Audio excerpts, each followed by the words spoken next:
आज मेरी नजर है मुथूट फाइनेंस पे और यहां पर आपको 1300 के स्ट्राइक वाले कॉल ऑप्शन पे मौका बनता हुआ नजर आ रहा है। आपकी स्क्रीन पर आएगी वो पोजीशन और आप देखेंगे आज के दिन इस कॉल में बहुत तगड़ी खरीदारी होती हुई नजर आ रही है। मुथूट फाइनेंस का ये जो कॉल ऑप्शन की हम बात कर रहे हैं इस समय, इस पर अगर आप नजर डालेंगे तो आप देख पाएंगे कि यहां पर आज के दिन अब तक यानी 9:15 से लेकर के अब 12 होने आया है, पोजीशन डबल हो गई है। कल तक जो पोजीशंस थी वो दुगनी होती हुई नजर आई हैं ऑप्शन में, और ये बात दूसरे स्ट्राइक्स पे भी दिखाई दे रही थी। इस स्ट्राइक पे रिस्क रिवॉर्ड हमें ज्यादा इंटरेस्टिंग लगा, इसलिए हमने ये चुना है आपके लिए।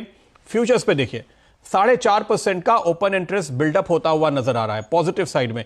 ये तब है जब आपको अभी अभी हमने आंकड़े दिखाए थे 45% स्टॉक्स पे दरअसल गिरावट है ना वायदा कारोबार के, और ये उन स्टॉक्स में है जहां पे 5% का आपको बिल्डअप लॉन्ग साइड में देखने को मिल रहा है, यानी बेहतरीन पॉजिटिव ट्रैक्शन आता हुआ दिखाई दे रहा है। क्या वजह है इसकी? आपके सामने मेरा चार्ट जो मेरी स्क्रीन पे खुला हुआ है, डायरेक्टर साहब अभी लेकर आएंगे तो आप देख पाएंगे, और यहां आज आपको कुछ ज्यादा ही कर्व्स दिखाई देंगे, कलरफुल है काफी ये चार्ट। इसकी वजह है कि ये एक के बाद एक मूविंग एवरेजेस जो थे ना उन सबको इसने जिस तरह से वन वे निकाला है वो आपको कॉन्फिडेंस देता है। और नीचे की तरफ देखिए, जो ये नीचे आसमानी रंग की लकीर है ये 200 दिन का मूविंग एवरेज है। 2 हफ्ते तक इसने इस मूविंग एवरेज के आसपास कंसोलिडेट किया मगर तोड़ा नहीं, वहां से रिवर्स हुआ।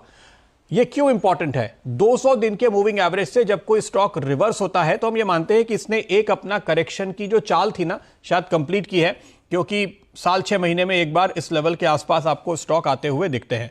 यह स्टॉक जो करीब 1360 के हाई से करेक्ट होकर 1200 तक आया, 200 दिन के मूविंग एवरेज के पास 2 हफ्ते के कंसोलिडेशन के बाद उससे बाहर निकला है।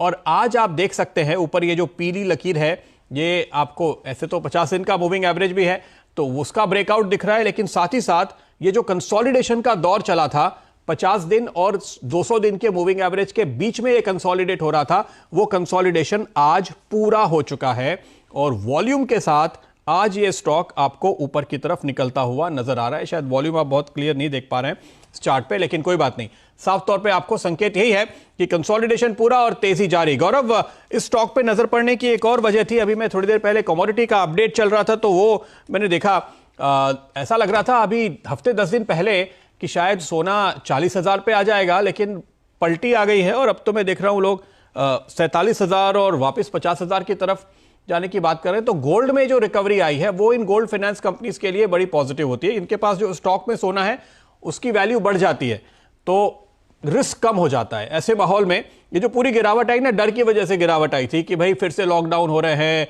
क्या होगा, इन जो लोग लोन लेकर गए हैं वो लौटाएंगे कि नहीं। लेकिन जब सोने के भाव बढ़ गए आपके तो आपका रिजर्व बढ़ गया, सिक्योरिटी बढ़ गई, नुकसान का डर कम हो गया, तो फंडामेंटल्स भी इनको फेवर कर रहे हैं। क्या कहेंगे आप?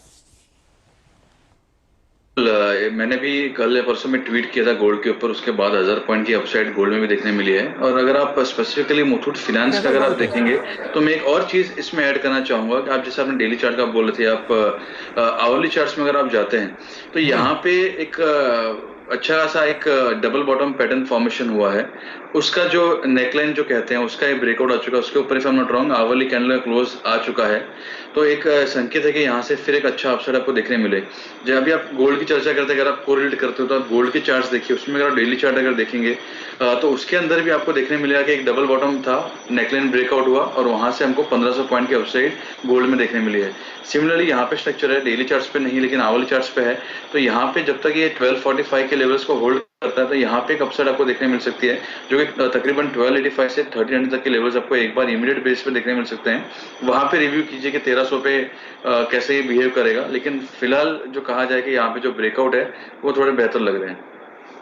के टारगेट अगर आपका है तो आपका ये जो कॉल इस वक्त आउट ऑफ द मनी है ये एट द मनी कम से कम हो जाएगा, तो जाहिर है कि उसकी वैल्यू उसी रफ्तार से आपको बढ़ती हुई नजर आएगी, और यही हमारा टारगेट भी है। अगर ये एट द मनी हो जाए तो आपका टारगेट अचीव होता हुआ नजर आएगा इस ऑप्शन पे।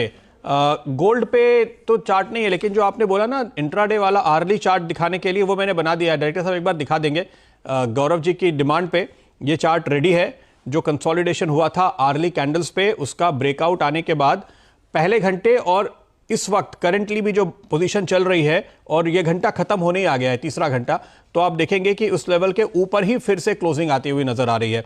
एक क्लोजिंग सफिशिएंट थी लेकिन दूसरी भी आ जाएगी, अब दूसरी नहीं तीसरी, दूसरी वाली करीब करीब उस लेवल के आसपास थी, लेकिन तीसरी क्लोजिंग फिर से आपको कंफर्म कर रही है आर्ली चार्ट पे कि ये डबल बॉटम फॉर्मेशन पूरा हो चुका है।